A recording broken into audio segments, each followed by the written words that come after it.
ये जो asset asset इतने लोग करते हैं ना, ये एसेट एग्जैक्टली होता क्या है? देखिए, एसेट एक ऐसा चीज होता है जिससे कोई भी इंसान जो है वो अमीर बन जाता है। अब जो एसेट है ये कैसे जज कर सकते हैं कि एक एसेट से, जैसे मान लेते हैं ये मेरा एसेट हुआ, हाँ, तो ये एसेट से कैसे लोग जज करते हैं कि इस एसेट से मैं अमीर बनता हूँ या इस एसेट से मैं गरीब बनता हूँ। अब आप थोड़ा कंफ्यूज हो गए होंगे कि जब मैं एसेट बोल रही हूँ तो एसेट का मतलब तो हमेशा ये होता है ना कि वो आपको अमीर बनाता है, ना कि गरीब बनाता है। जी नहीं, बिल्कुल आप गलत हैं। देखिए, आज के इस वीडियो में हम बात करने वाले हैं 4 ऐसे एसेट्स के बारे में जो आपको पुअर बना सकता है, यानी कि गरीब बना सकता है अल्टीमेटली। बिकॉज बहुत सारी ऐसी चीज़ें हैं जो हम अपने लाइफ में खरीद लेते हैं ये सोच के कि ये हमारे लिए एक एसेट है, यानी कि ये हमको आगे चलकर पैसे कमा कर देगा, क्योंकि एसेट का काम तो वही होता है, ये एक लाइबिलिटी नहीं होता बल्कि एक एसेट होता है। लेकिन कुछ ऐसी चीज़ें हैं जो आपको लाइफ में नहीं खरीदना चाहिए, क्योंकि वो जो एसेट के नाम पे लाइबिलिटी है ना, उससे आपको दूर रहना है। तो चलिए इस वीडियो में समझते हैं 4 ऐसे एसेट कम लाइबिलिटी के बारे में जो आपको नहीं खरीदना चाहिए। तो सबसे पहला एसेट है, आई मीन कि जो लाइबिलिटी है जो आप पे पड़ सकती है, वो है in the form of buying flats. अब बहुत लोगों का आज मानना ये है कि जब भी हम एसेट की बात करते हैं तो घर हमारे लिए एक एसेट होता है, और इसी के चलते बहुत से लोग जो हैं फ्लैट्स खरीद लेते हैं ये सोच के कि आगे, मतलब आज मैंने एक फ्लैट ले लिया है यानी कि ये फ्लैट मेरे साथ रहेगा आजीवन और साथ ही नेक्स्ट जनरेशन के लिए भी काम आ जाएगा। लेकिन जब हम फ्लैट्स की बात करते हैं ना, यहाँ पर हम किसी लैंड की बात नहीं कर रहे हैं, बट पूरे बिल्डिंग में एक जो छोटा सा फ्लैट हम खरीदते हैं उसकी बात कर रहे हैं। देखिए, फ्लैट लेना आपके लिए नुकसानदायक हो सकता है, क्योंकि यहाँ पर हम एक प्राइवेट घर की बात नहीं कर रहे हैं, कमर्शियल एरिया की बात नहीं कर रहे हैं, बल्कि एक फ्लैट की बात कर रहे हैं। और ये किस तरह से नुकसानदायक हो सकता है ये समझते हैं। अब मान लेते हैं कि कई सारे लोग आज फ्लैट किस इन्फ्लुएंस से खरीदते हैं। मान लेते हैं, मैं अपना एग्जाम्पल देती हूँ, जब भी मैं अपने घर से ऑफिस तक ट्रैवल करती हूँ तो मुझे बहुत सारे ऐसे होर्डिंग्स दिख जाते हैं, एडवर्टाइजमेंट्स दिख जाते हैं जो ऐसे प्रमोट करते हैं फ्लैट्स को कि ये फ्लैट अब इतने ही रुपए का मिल रहा है, इतना % ऑफ मिल रहा है, साथ ही ये मेट्रो आने वाला है, यहाँ पर हाईवे बनने वाला है, सुपरमार्केट बनने वाला है। ऐसे पिच करके आजकल फ्लैट्स बेचा जाता है, क्योंकि डेवलपर्स का काम तो यही है कि बड़े बड़े बिल्डिंग्स बनाएं और छोटे छोटे फ्लैट्स लोगों को बेच दें। और आज के टाइम पे आप ऐसे इन्फ्लुएंस में आ भी जाता है। ये एडवर्टाइजमेंट देख के आपको लगता है कि हाँ भैया, यहाँ पे एक फ्लैट, सुंदर सा फ्लैट खरीद लें तो हम नहीं रहेंगे भले, बट हम इस फ्लैट को रेंट पे भी दे देते हैं। तो चलिए एक एग्जांपल से मानते हैं, मान लेते हैं कि आप अब देख लिए कि एक बहुत सुंदर सा फ्लैट है, आपको लेने का मन कर गया। ऑल्दो आपको वो फ्लैट नहीं चाहिए, आपके पास एक खुद का घर होगा या फिर आपका कोई एंसेस्ट्रल प्रॉपर्टी होगा और आप चैन से जी रहे हैं, बट फिर भी आपको अपने सुकून के लिए वो फ्लैट लेना है क्योंकि सस्ते में मिल रहा है, या फिर आगे चलकर ये एरिया जो है वो डेवलप होगा आपको लगता है। और जब जैसे ही वो एरिया डेवलप होगा उसका जो लैंड प्राइस है, फ्लैट का प्राइस है, वो इंक्रीज होता रहेगा। आपके मन में ऐसा सवाल, मतलब ये योजना तो डेफिनेटली होगी। तो इसके लिए आप क्या करेंगे, आज ये एक होम लोन ले लेंगे फटाफट, जो एक तरह का ट्रैप है। अगर आप फ्लैट खरीद रहे हैं तो आप एक लोन लेंगे और फिर वो फ्लैट ले लेंगे, और अगर वो फ्लैट आप रेंट पे दे देते हैं और अगर आपको इससे सिर्फ और सिर्फ 3% का रिटर्न मिल रहा है, तब आपका पैसा बर्बाद है। आप ऐसे जगह पे, ऐसे एसेट्स में जो पैसे लगा रहे हैं वो पूरा का पूरा बर्बाद है, क्योंकि ये एसेट जो है आपका एक एक्चुअली में लाइबिलिटी होने वाला है। वहीं अगर यही फ्लैट आपको 5% का रिटर्न देता है, तब इन दैट केस ये आपके लिए फायदेमंद हो सकता है। चलिए इसको एक एग्जांपल से समझते हैं। मान लेते हैं कि आपने एक फ्लैट खरीदा है और इसका मतलब आपने एक होम लोन ले लिया है, 1 करोड़ का ये फ्लैट होने वाला है आपका, ठीक है। अब ये 1 करोड़ आप जो मतलब लोन लेकर खरीदते हैं, यही 1 करोड़ आपको रिकवर भी करना है और साथ ही आपको इसमें प्रॉफिट भी चाहिए। अब यहाँ पर क्योंकि आप लोन लेते हैं तो इस पर डेफिनेटली आपको इंटरेस्ट भी भरना पड़ेगा, राइट। तो उस पूरे अमाउंट को आपको रिकवर करना है फ्रॉम द टेनेंट्स जो आके रेंट पे रहने वाले हैं बहुत सारे, ठीक है। तो ऐसे में आप क्या करेंगे, अगर आपको लेट से 3% का भी इसमें रिटर्न मिलता है 1 करोड़ में, तो मान लेते हैं कि आपने रेंट पे दे दिया अपना और 3% आपको मिल रहा है, यानी कि सिर्फ और सिर्फ 3 लाख का आपको यहाँ पे खर्चा निकल रहा है। और इसी 3 लाख को अगर हम 12 से डिवाइड कर दे, यानी कि आपको सिर्फ 25,000 रुपए जो रेंट यहाँ पे मिलने वाला है। तो ये 25,000 रुपए जो आप रेंट से लेते हैं, तो ये 25,000 रुपए आपका होम लोन क्लोज भी नहीं करवा सकता।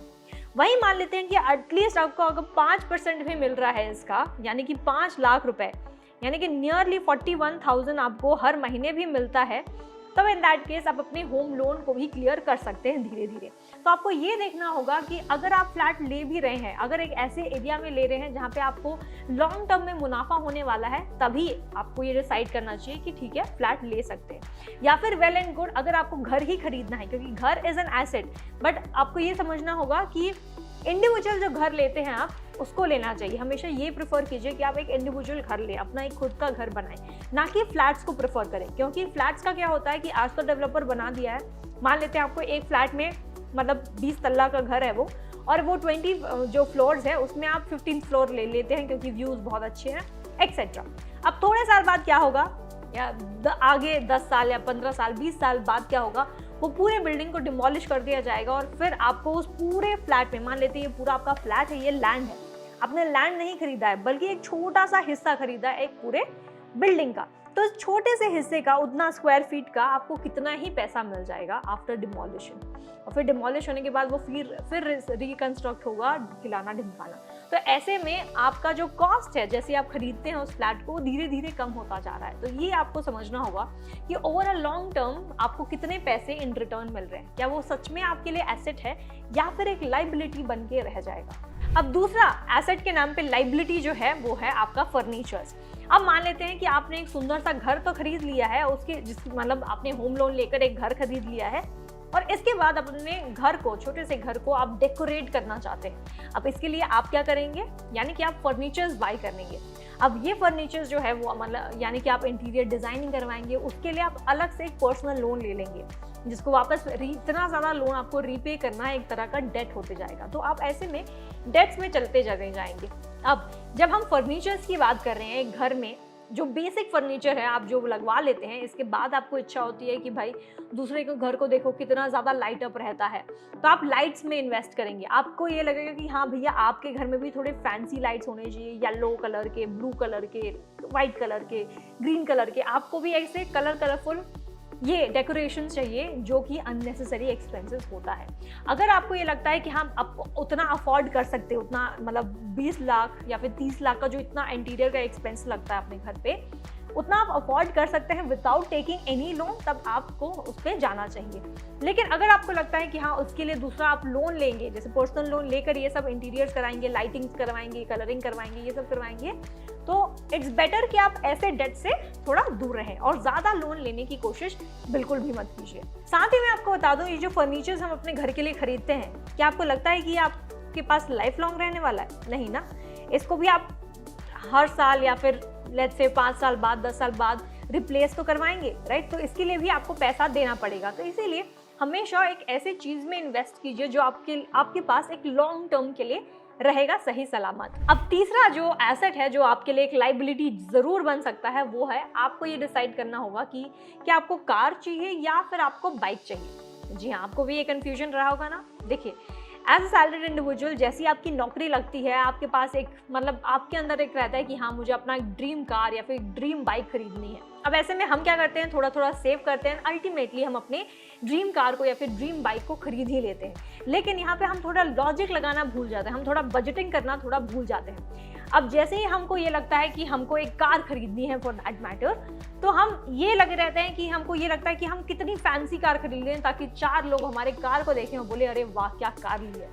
बट हाँ, अगर आपको कार आज लेना है, डेफिनेटली मतलब कि अगर आपको लगता है कि कार लेना एक नेसेसिटी बन गया है आपके लिए, हमेशा ये कोशिश कीजिए कि जितनी आपकी एनुअल इनकम है, आज लेट्स से 10 लाख रुपए की आपकी एनुअल इनकम है, तो एज पर द रूल, ऐसा फाइनेंशियल एक्सपर्ट्स का मानना है कि जब भी आप किसी कार के लिए या फिर बाइक के लिए भी प्लान करते हैं फॉर दैट मैटर, तो वो सिर्फ और सिर्फ 50% ऑफ योर एनुअल इनकम ही होना चाहिए। ठीक है, तो जैसा मैंने एग्जांपल दिया, अगर आपका इनकम एनुअल इनकम है 10 लाख रुपए, तो अगर आप प्लान कर रहे हैं बाइक के लिए या फिर कार के लिए, तो ये होना चाहिए सिर्फ और सिर्फ 5 लाख का ही, उससे ज़्यादा का ये एक्सपेंडिचर आप पे नहीं होना चाहिए। क्योंकि देखिए, मैं आपको बता दूं, कार या फिर बाइक एक ऐसा व्हीकल है, एक ऐसा एसेट है जो एक एसेट नहीं बल्कि डिप्रिशिएटिंग एसेट है। क्योंकि जैसे ही आज आप एक कार खरीद लेते हैं, जैसे ही आपके नाम पे एक कार बुक हो जाती है, तो वैसे ही वो 10 to 30% से उसका जो वैल्यू है वो डेप्रिशिएट हो जाता है। तो इसीलिए कंसिडर कीजिए कि जो भी कार और बाइक आप खरीद रहे हैं वो हमेशा लॉन्ग टर्म के लिए ही आपके साथ होना चाहिए। अगर आप मेंटेन कर सकते हैं, अच्छे से उस बाइक को, उस कार को, तो आप लीजिए, क्योंकि एक फैंसी लग्जूरियस है करके उसके लिए मत लीजिए। और इसी के साथ चौथा जो आखिरी गलती है वो ये है कि बहुत से लोग जो हैं वो अभी गया ना हमारा बिग बिलियन डेज और साथ ही ग्रेट इंडियन फेस्टिवल और साथ ही अभी दिवाली है, तो इन सारे फेस्टिव टाइम्स पर क्या होता है कि बहुत सारे कंपनीज अपने प्रोडक्ट्स को डिस्काउंट पर, हेवी डिस्काउंट पर बेचते हैं, 50%, 80%, 80+20% पे डिस्काउंट, या फिर साथ ही ऐसे बोलते हैं कि नो कॉस्ट EMI पे भैया ले लो, लेकिन ले लो ज़रूर, क्योंकि ऐसे ही टाइम पर क्या होता है कि कंपनीज वाले तो डेफिनेटली अपने प्रोडक्ट को चीप प्राइस पे बेचेंगे, क्योंकि उनको अपने सेल्स को अल्टीमेटली बढ़ाना है। और जैसे जैसे वो टाई अप करते हैं दूसरे बैंक के साथ नो कॉस्ट EMI के लिए, चीप डिस्काउंट्स देते हैं, तो हम सब एज अ ह्यूमन, मतलब हम सब एज कॉमन मैन क्या करते हैं, थोड़ा आकर्षित हो जाते हैं। हम इसी टाइम का वेट करते हैं कि हाँ भैया जल्दी से कोई दिवाली आए, थोड़ा ऑफर आए, क्रिसमस आए, ऑफर आए, और तैसे ही हम एक प्रोडक्ट जो है वो खरीद लेंगे। बट यही गलती है जो आपको बिल्कुल भी नहीं करना है। फॉर एग्जाम्पल, जैसे मैं अगर इस फ़ोन का ही एग्जाम्पल दूँ, तो ये फ़ोन, मेरे पास एक पहला वाला फ़ोन था जो एब्सोल्युटली फाइन चलता था, यानी कि वो 5 साल मैंने ऑलरेडी यूज़ किया था और वो 6th ईयर था, लेकिन मेरे को इस बर्थडे पे ये गिफ्ट मिल गया। अब ये क्यों मिला?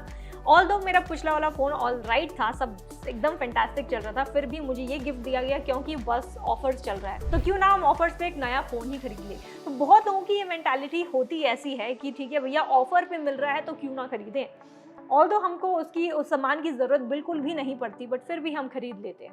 फॉर एग्जांपल, हम आईफोन का ही ले लीजिए, इस महीने या फिर पिछले महीने कितने लोगों ने आईफोन लिया था क्योंकि वो चीप में, यानी सस्ते में बिक रहा था। इसी के साथ बहुत सारे लोग, बहुत से घर में जो मम्मियाँ हैं वो लेती हैं ग्राइंडर, उनके पास ऑल्दो बहुत एक अच्छा सा एक मिक्सर होगा जो सारा काम करता होगा, फिर भी उनको एक ग्राइंडर चाहिए, एक फैंसी ग्राइंडर चाहिए, एक फैंसी मिक्सर चाहिए, क्योंकि वो चीप पे मिल रहा है। तो इसीलिए हमेशा मेक श्योर कीजिए कि जो भी आइटम आप खरीद रहे हैं ना, जहाँ पे भी आप अपने पैसे लगा रहे हैं, क्या वो वर्थ इट है या फिर नहीं, ये आपको ज़रूर सोचना है, स्पेशली अगर आप एक मिडिल क्लास इंसान हैं तो, क्योंकि वो जो अमीर लोग हैं उनको तो इतना ज़्यादा सोचना पड़ता नहीं कि हाँ मैं अपना पैसा कहाँ खर्च कर रहा हूँ, कहाँ नहीं खर्च कर रहा हूँ, लेकिन एक मिडिल क्लास आदमी के लिए 10 रुपये, 50 रुपये, 100 रुपये, 10,000 रुपये बहुत ज़्यादा कीमती हैं, बहुत ज़्यादा मायने रखते हैं। तो इसीलिए हमेशा अपने पैसे को सोच समझ के खर्च कीजिएगा। तो आपको ये वीडियो कैसा लगा दोस्तों, ये ज़रूर हमें कमेंट करके बताइएगा। साथ ही कोई सजेशन हो आपके पास तो भी हमें बताइएगा। और हाँ, ये वीडियो आपको कैसी लगी, इन्फॉर्मेटिव लगी या नहीं, ये भी हमें कमेंट सेक्शन में बताइएगा। Thank you for watching.